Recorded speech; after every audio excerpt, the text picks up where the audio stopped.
C'est ainsi qu'arrive un épisode décisif de notre histoire, qui est la conquête de la souveraineté nationale. C'est le 14 juillet 1789, dont c'est le symbole. Vous savez que c'est précédé par des mois et des mois d'agitation, par la convocation des États généraux par Louis XVI en avril, par la déclaration du jeu de paume, par des débats insensés pour savoir si on va voter par collège ou ensemble, sachant que si on vote par collège, comme il y a 3 collèges,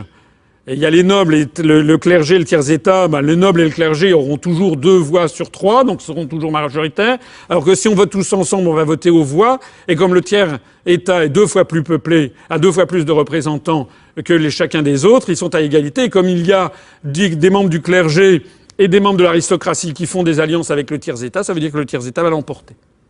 Donc finalement, tout ceci mène dans une ambiance de plus en plus surexcitée, et le 14 juillet 1789, c'est la prise de la Bastille où c'est un symbole, il n'y a plus que 7 prisonniers, mais le symbole tombe, et c'est l'absolutisme royal qui tombe. Ce qu'il faut savoir, c'est que dès le 17 juillet 1789, 3 jours après, le 8e prince de Condé, à gauche, et le comte d'Artois, à droite, qui est le fils Benjamin de Louis XVI, le frère Benjamin de Louis XVI, donc à Louis XVI, puis le monsieur qui est le futur Louis XVIII, et le comte d'Artois qui est le futur Charles X. Donc l'un des héritiers putatifs de la couronne, et le prince de Condé, qui est l'un des très grands princes du sang, quitte la France dès le 17 juillet 1789 pour aller chercher aide et renfort auprès des étrangers contre le peuple français. Et ce qu'il est important aussi de bien saisir,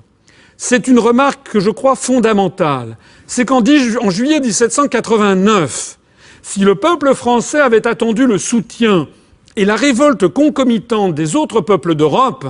les Britanniques, les Néerlandais, les Espagnols, les Portugais, les Autrichiens, les Prussiens, les Bavarois, les Suédois ou les habitants des États de l'Église, etc., si les Français avaient voulu d'abord attendre le soutien de tous ces peuples avant de s'emparer de la Bastille,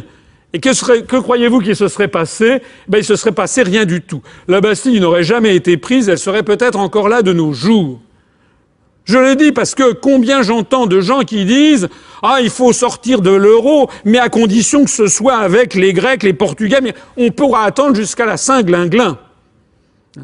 Être français, c'est prendre ses responsabilités en tant que peuple adulte, et celui qui d'ailleurs, on va le voir dans la suite des événements, dont l'ensemble des peuples du monde attend justement qu'ils réagissent. C'est le peuple français qui a imposé sa liberté à l'Europe et qui a ultérieurement inspiré les autres peuples d'Europe. C'est comme ça que ça s'est passé, et ce n'est pas l'inverse.